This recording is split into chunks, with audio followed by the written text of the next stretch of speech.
Halo,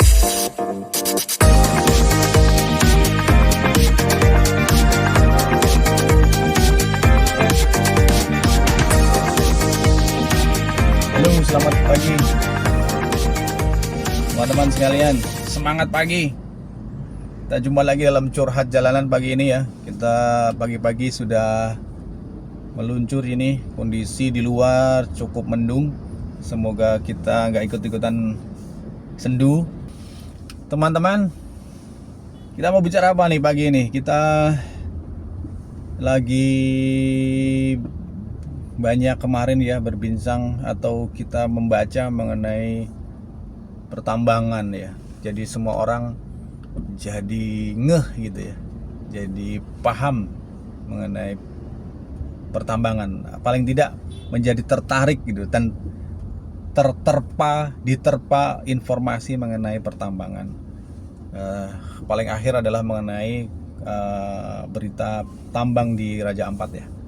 Itu menjadi berita yang hangat, berita yang intens masuk ke dalam timeline kita, dan semua orang yang dulu mungkin nggak terlalu peduli atau nggak apa sih tambang atau tahu tapi tidak terlalu banyak mendapatkan informasi, sekarang jadi mendapat berita dan mungkin juga tertarik untuk mencari apa sih sebenarnya ini. Nah, hari ini kita mau bicara untuk beberapa hal ya yang ringan-ringan aja.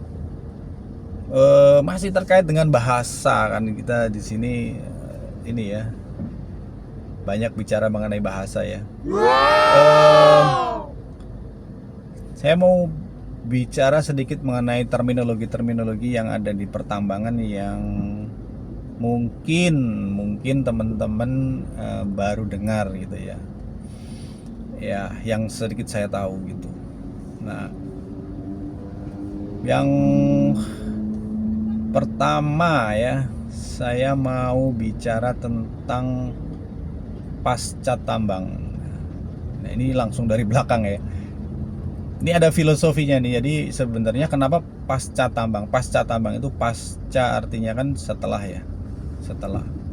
Kemudian tambang ya penambangan gitu. Pasca tambang itu adalah sebuah stage tahapan dalam siklus tambang yang paling akhir ya, namanya pasca tambang. Nah, tetapi memang meskipun dia itu dilaksanakan di paling akhir, dalam prinsip penambangan yang baik ya, penambangan yang bertanggung jawab, atau kalau dalam bahasanya ESDM itu Kementerian Energi Sumber Daya Mineral gitu ya, itu disebut good mining practice gitu ya, GMP, bagaimana menambang dengan baik gitu, good mining practice, praktik-praktik penambangan yang bertanggung jawab ya, itu juga istilah lain. Tapi kita fokus dulu di pasca tambang ya. Pasca tambang ini adalah fase terakhir atau tahap terakhir dalam siklus penambangan ya, setelah eksplorasi, eksploitasi, kemudian pasca tambang. Ini secara globalnya ya, garis besarnya. Nah, pasca tambang itu meskipun dia paling akhir dalam kaidah GMP tadi itu harus dipikirkan justru di awal. Nah, ini yang membedakan sebenarnya antara penambangan yang bertanggung jawab dan tidak. Pertambangan yang bertanggung jawab atau penambangan yang bertanggung jawab itu harus mempersiapkan pasca tambang itu sebelum memulai penambangan. Itu kaidahnya seperti itu. Karena namanya tambang itu adalah masuk dalam kategori sumber daya yang tidak terbarukan kan. Artinya pada suatu titik akan habis gitu, akan selesai itu penambangan dan akan ditutup. Nah, disitulah fase pasca tambang itu dilakukan. Nah, pasca tambang ini meliputi apa saja? Yang pasti adalah melakukan reklamasi eh, bekas tambang ya, reklamasi itu kalau dia membuat lubang tambang, dia akan menutup gitu ya. Kemudian revegetasi, jadi mengembalikan vegetasi jika awal dari tambang itu memang areal hutan misalnya gitu ya.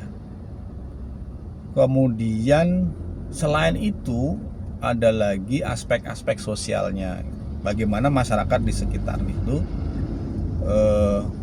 sepeninggal tambang ini mendapatkan kesejahteraan, mendapatkan support untuk hidup gitu. Jadi ketika tambangnya selesai, masyarakat tidak terjadi perubahan atau gejolak yang disebabkan oleh ketidakmampuan mereka untuk tetap meneruskan kehidupan di sekitar situ gitu. Dan seyogianya harusnya mereka menjadi hidup lebih baik. Nah, itu tadi pasca tambang ya, sekilas ya.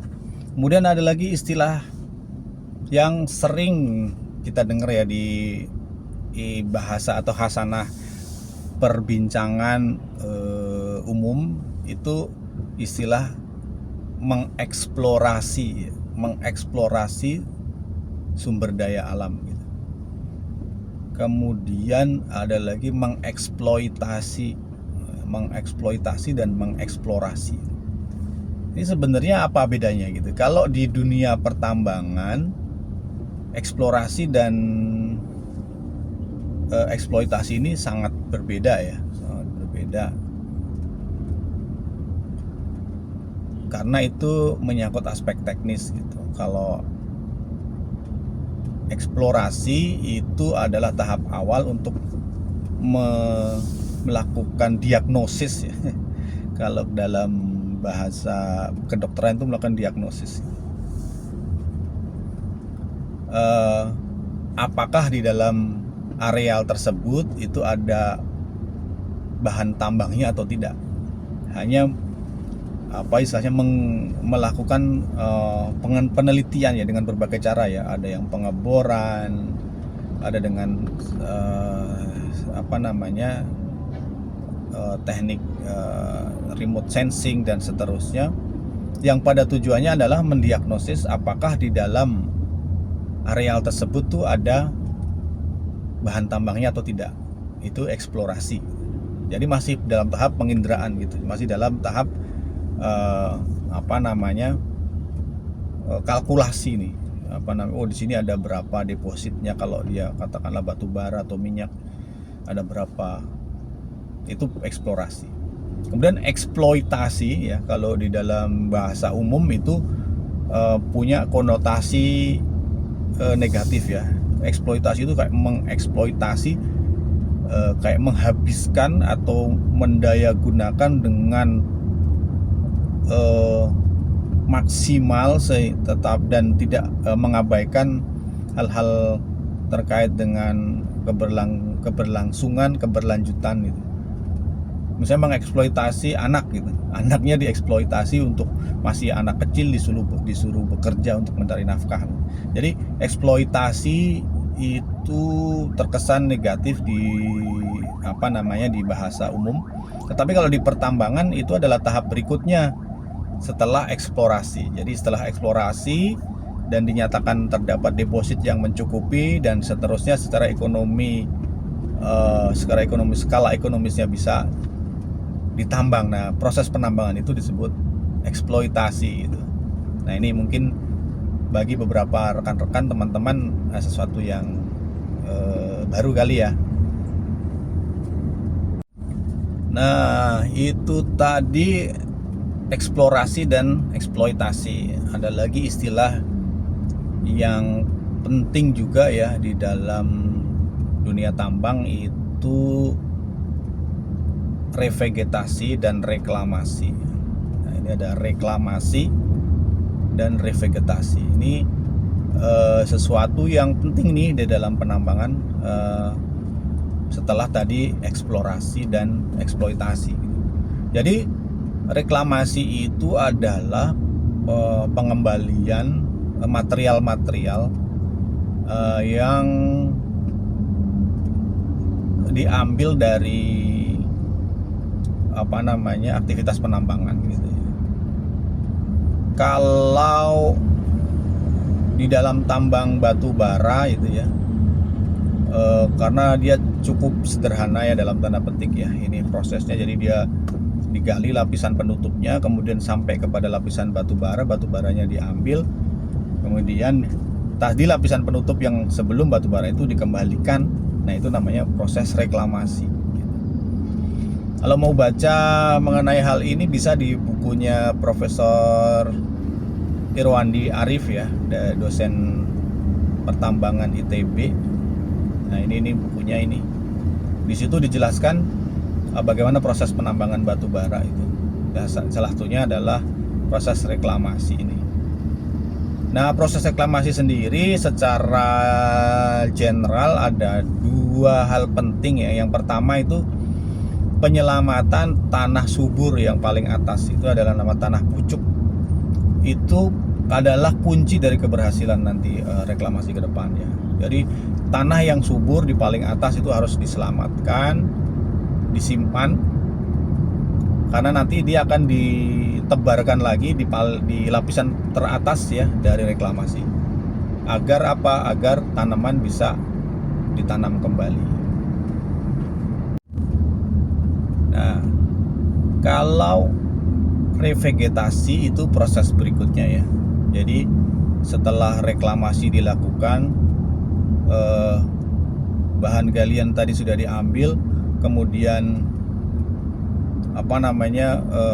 material penutup itu dikembalikan, kemudian tanah subur atau tanah pucuk atau topsoil itu sudah ditebarkan di paling atas. Nah, berarti proses selanjutnya adalah revegetasi atau penanaman kembali.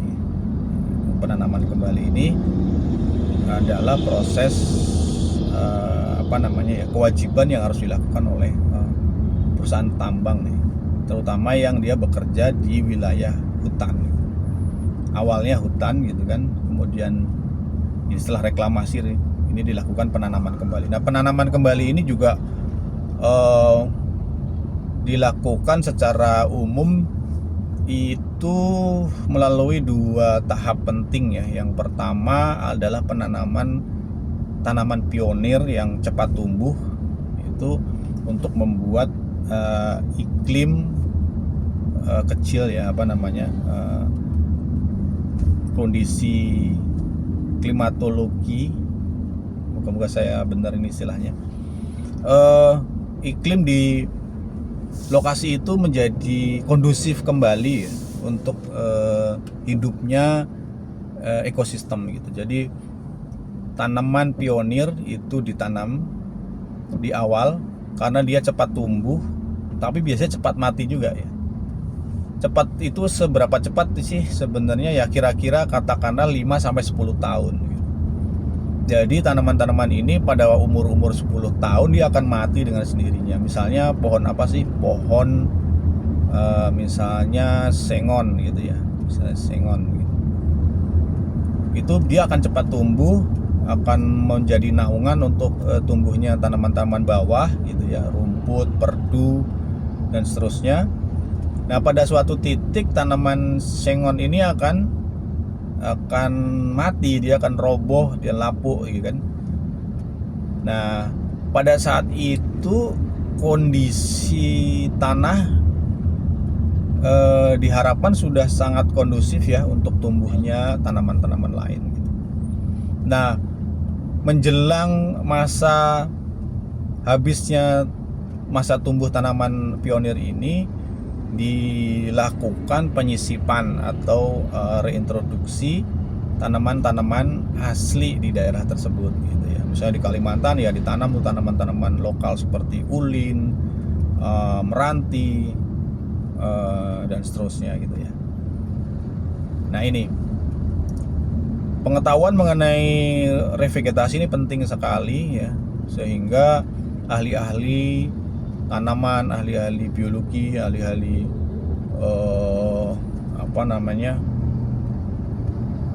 mungkin pertanahan gitu ya, pertanahan dalam artian kimia tanah dan seterusnya, itu sangat diperlukan nih dalam dunia pertambangan, karena agar terjamin bahwa setelah tambang itu tanaman-tanaman itu bisa tumbuh kembali di sana. Oke ya teman-teman, itu tadi beberapa istilah di dunia pertambangan, karena berita mengenai pertambangan sedang hot di timeline kita. Jadi saya coba masuk dari sisi yang lain, yaitu istilah-istilah yang ada di pertambangan yang mungkin saja teman-teman belum dengar gitu ya. Masih banyak sebenarnya istilah-istilah yang bisa kita bahas ya. Apalagi kalau kita bicara tambang, kan jenisnya banyak, ada tambang minyak, tambang nikel, emas, batu bara gitu ya. Pasti di setiap sektor tambang itu punya terminologi khusus ya di tempat mereka gitu. Yang tadi saya bahas itu mostly atau sebagian besar itu terjadi atau biasa dilakukan atau bisa ditemukan di dunia tambang batu bara. Referensi saya tadi bukunya Profesor Irwandi Arif ya, Batu Bara Indonesia. Baik teman-teman, sampai ketemu lagi. Berikan komen Anda atau saran Anda untuk pengembangan kanal ini ya. Terima kasih. Assalamualaikum warahmatullahi wabarakatuh.